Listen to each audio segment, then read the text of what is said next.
Bismillahirrahmanirrahim. Assalamualaikum warahmatullahi wabarakatuh. Alhamdulillah wassalatu wassalamu ala Rasulillah nabiyyina Muhammadin sallallahu alaihi wasallam wa ala alihi wa ashabihi wa mawalah. Asyhadu an la ilaha illallah wahdahu la syarikalah wa asyhadu anna Muhammadan abduhu wa rasuluh la nabiyya wa la rasula ba'da. Amma ba'd. Siswa kelas 7A rahimani wa rahimakumullah. Alhamdulillah hari ini kita berjumpa kembali.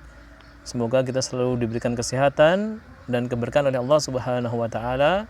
Insyaallah pada hari ini kesempatan yang sangat baik ini kita gunakan untuk melanjutkan pembelajaran kita, yaitu pada pembelajaran tafsir. Kita lanjutkan setelah terakhir kita kemarin bahas surat Al-Lahab atau surat Al-Masad. Sekarang kita lanjutkan ke surat An-Nasr dan surat Al-Kafirun. Baik, langsung saja ya, tentunya dengan mohon ridho dan taufik dari Allah Subhanahu wa taala. Semoga kita senantiasa diberikan ilmu yang bermanfaat sehingga bisa menjadi pedoman kita dalam mengerjakan amal-amal yang soleh. Langsung saja silahkan dibuka untuk bukunya. Kita mulai ya. Yang pertama yaitu menghafal dari surat An-Nasr. Insyaallah sudah hafal ya. Kita baca di sini. Bismillahirrahmanirrahim. Idza jaa nasrullahi wal fath wa ra'aitan nasa yadkhuluna fi dinillahi afwaja fasabbih bihamdi rabbika wastaghfir innahu kana tawwaba. Selanjutnya kita akan membahas tentang kata-kata asing yang terdapat dalam surat ini. Itu surat An-Nasr ya, di surat Al-Kafirnya tidak ada. Insyaallah di surat An-Nasr satu ini ya, kita bisa lihat di buku, yaitu afwaja, rombongan yang datang secara beruntun atau berbondong-bondong banyak. Ya. Rombongan datang terus menerus, berbondong-bondong. Baik, selanjutnya dalam surat An-Nasr ini terdapat keterangan bahwa Islam akan tersebar dan manusia akan masuk Islam secara berbondong-bondong. Ya, afwaja tadi. Setelah Allah memberikan kemenangan kepada Nabi Shallallahu alaihi wasallam di negeri Makkah. Dan kejadian tersebut termasuk salah satu dari perkara yang menunjukkan akan kebenaran Rasulullah Shallallahu alaihi wasallam. Kalau beliau adalah utusan Allah, maka Allah bantu, maka Allah menangkan. Ya, Allah menangkan di atas agama-agama atau kepercayaan yang pada zaman itu juga ada di Makkah. Kemudian di surat Al-Kafirun nanti yang kita bahas belakangan nanti terdapat keterangan bahwa Allah Subhanahu wa taala adalah Esa dalam uluhiyahnya. Maka tidak ada yang berhak disembah selain Allah Subhanahu wa taala. Hanya Allah saja. Orang beribadah, orang menyembah hanya kepada Allah saja. Jangan pernah kepada selain Allah. Karena itu merupakan kejahilan yang sangat nyata. Seandainya seseorang menyembah kepada selain Allah. Baik, kita masuk ke dalam tafsir surat An-Nasr ya. Kita awali dari ayat yang pertama. Idza jaa nasrullahi wal fath. Idza jaa nasr.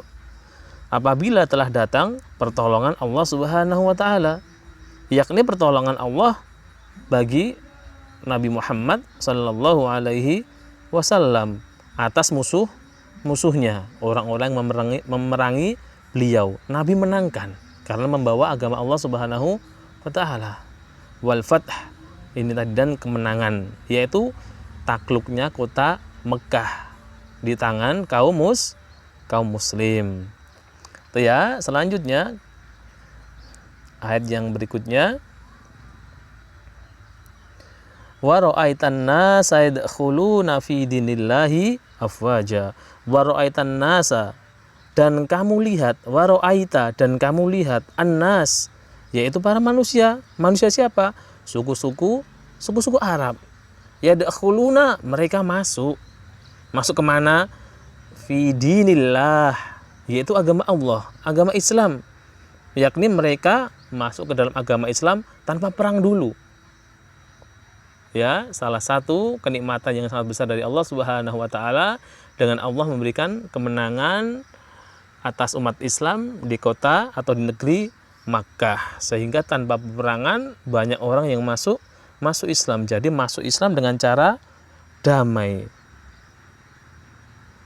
Afwaja, Allah menjelaskan afwaja di sini dengan berbondong-bondong, yaitu rombongan demi rombongan.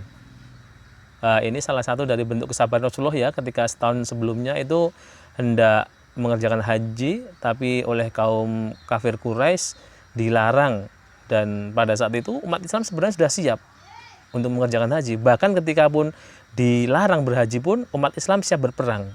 Tapi karena Rasulullah SAW mendapat wahyu dari Allah untuk bersabar atas keadaan itu, alhamdulillah di tahun berikutnya ini kota Mekah dimenangkan untuk kaum muslim, sehingga banyak orang-orang kafir yang masuk Islam tanpa adanya kekerasan ataupun peperangan.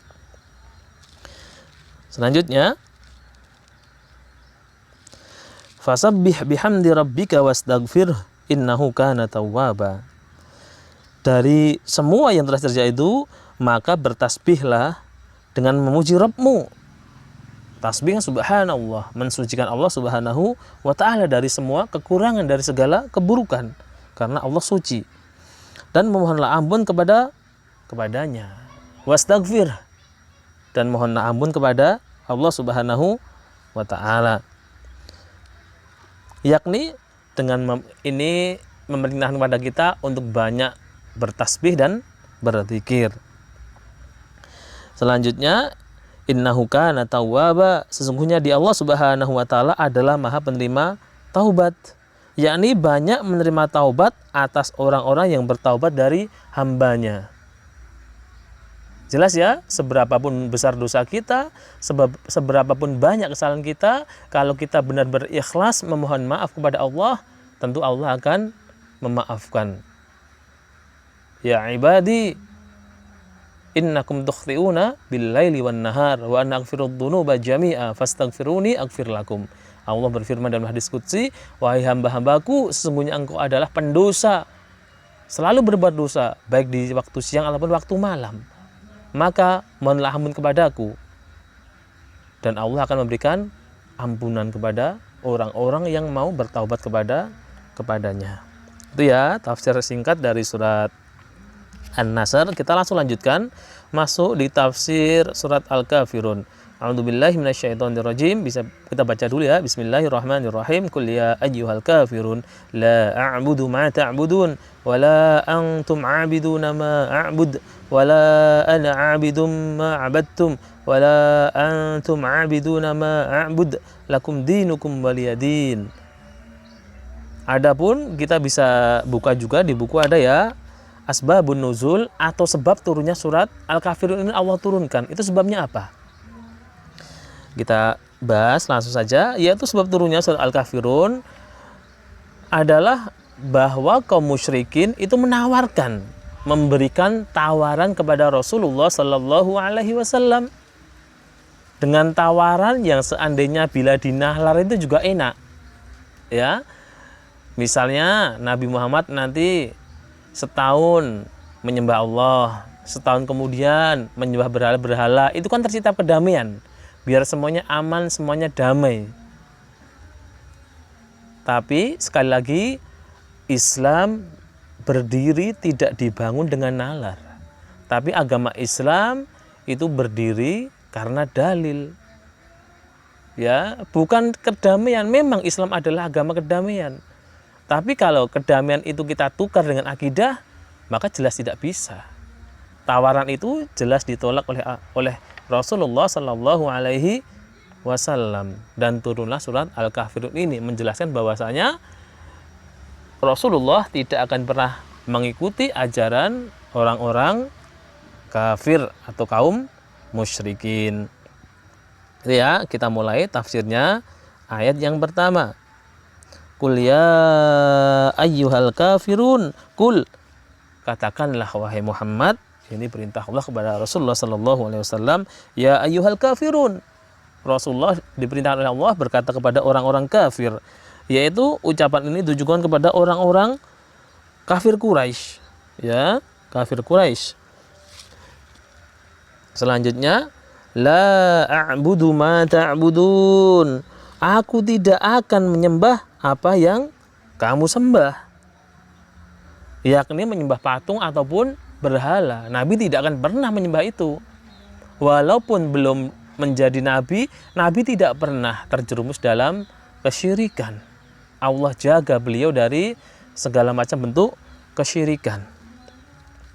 Selanjutnya, wala antum abiduna ma a'bud.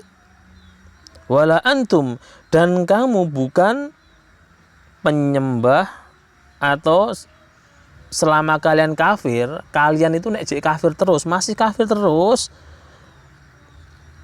abidu ma'abud, ya, abidu nama abud. Kalau kalian masih terus-terusan dalam keadaan kafiran, kalian bukan penyembah sesembahan yang aku sembah. Karena yang Nabi sembah hanya Allah saja. Sedangkan orang-orang kafir, ya mungkin menyembah Allah, tapi mereka juga menyembah kepada selain Allah. Ya, jadi itu tidak benar ya. Karena dengan menyembah Allah itu sudah sangat cukup bagi hambanya. Tidak perlu ada sembahan selain Allah. Selanjutnya, wala ana abidum ma'abattum, dan aku tidak pernah menjadi penyembah apa yang kamu sembah. Kembali lagi ditegaskan, besok di waktu yang akan datang pun saya juga tidak akan pernah menyembah apa yang kalian sembah. Jadi tadi mengatakan saya tidak akan menyembah, dan waktu yang akan datang pun juga tidak akan pernah menyembah dari patung dan berhala. Ini penekanan tentang agar kita itu benar-benar memegang akidah kita, yaitu akidah yang benar. Wala antum abidu nama a'bud, dan kamu juga tidak pernah pula menjadi penyembah sesembahan yang aku sembah di waktu yang akan datang, karena kalian masih dalam kesyirikan, masih butuh sesembahan selain Allah. Maka kalian tidak akan pernah menjadi penyembah apa yang Rasulullah SAW sembah, yaitu Allah Subhanahu wa Ta'ala. Mereka menjadi hamba syaitan. Lakum dinukum waliyadin, bagimu atau untukmu amalanmu, yaitu kekafiran, kesyirikan. Waliyadin, dan untukulah amalanku, yaitu amalan Islam. Karena dengan dasar Islam, orang yang beramal bisa mendapat pahala. Sedangkan orang yang tidak beriman, tidak Islam, sebanyak apapun amal yang dikerjakan, tidak akan ada ganjarannya di sisi Allah Subhanahu wa Ta'ala, dan dia termasuk orang-orang yang merugi. Baik, selanjutnya kita masuk ke dalam faidah dari dua surat tersebut. Kita agak cepat ya bahasnya ya, supaya nanti bisa dapat beberapa materi. Yang pertama, wajib bagi setiap muslim untuk senantiasa mengingat nikmat-nikmat Allah Subhanahu wa Ta'ala yang diterimanya, dan bersyukur kepada Allah Subhanahu wa Ta'ala dengan ucapan ataupun perbuatan. Ya, jadi bersyukur bisa kita aplikasikan, kita praktekkan dengan ucapan kita, dengan memuji Allah, dengan mensucikan Allah, dengan mengucapkan ucapan-ucapan yang baik, menggunakan lisan kita dengan ucapan yang baik, itu bentuk syukur. Dan juga syukur dengan perbuatan. Ya, kita melakukan perbuatan sesuai dengan syariat. Jangan sampai kita gunakan badan kita untuk menentang syariat. Dan tidak lupa juga syukur kita dengan hati kita, karena itu dasar segala amalan. Kita bersihkan hati kita, kita niat ikhlaskan dalam beribadah hanya untuk Allah Subhanahu wa Ta'ala. Yang kedua, baik bagi setiap muslim untuk memperbanyak mengucap subhanakallahumma rabbana wa bihamdika Allahumma gfirli. Ini seperti bacaan di ruku dan sujud ya. Selain yang subhana rabbil azim atau subhana rabbil a'la, ini ada juga bacaan ruku atau sujud yang ini ya. Dalam rangka apa? Yaitu meneladani Rasulullah sallallahu alaihi wasallam, karena beliau banyak melakukan hal tersebut.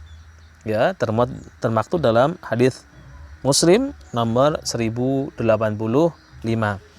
Faidah yang ketiga, barang siapa yang beribadah kepada Allah juga beribadah kepada selain Allah, maka ibadahnya tertolak.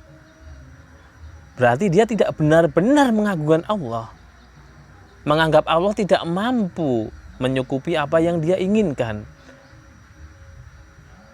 terus dia mencari sembahan selain Allah, walaupun dia juga menyembah Allah, maka jelas ibadahnya tertolak dan tidak akan diterima oleh Allah Subhanahu wa Ta'ala. Faedah yang keempat, Allah Ta'ala esa dalam uluhiyahnya. Maka salah seandainya ada orang kok beribadah ditujukan kepada selain Allah. Tidak ada sekutu bagi Allah. Allah itu esa. Tidak ada yang bisa menyamai atau bahkan melebihi Allah. Ya, jangan sampai kita beribadah kepada selain Allah Subhanahu wa Ta'ala.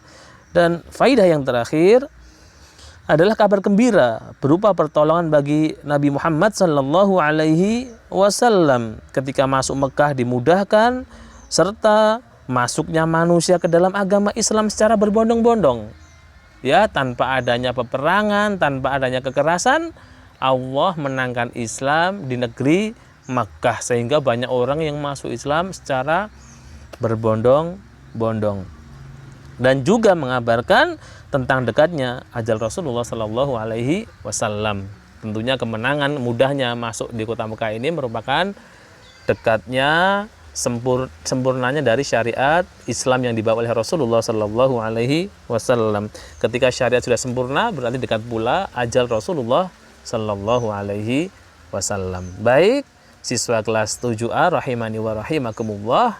Ya, maaf ya, sedikit panjang karena untuk pembahasan 2 surat.